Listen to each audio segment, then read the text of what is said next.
Hello, I'm Katina Boyd, your friendly pharmacist dispensing your Decor prescription. Today we're going to decorate with stuff we already have, like an old fall candle.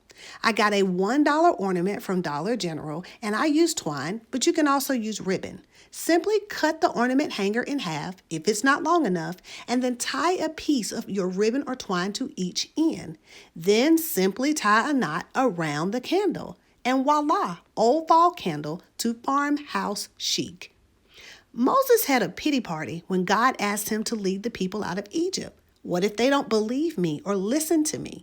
Then the Lord said to him, "What's in your hand?" "A staff," he replied.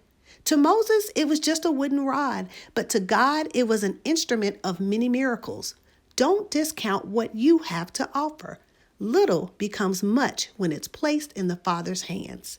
Creating a space that brings you joy is important to your health.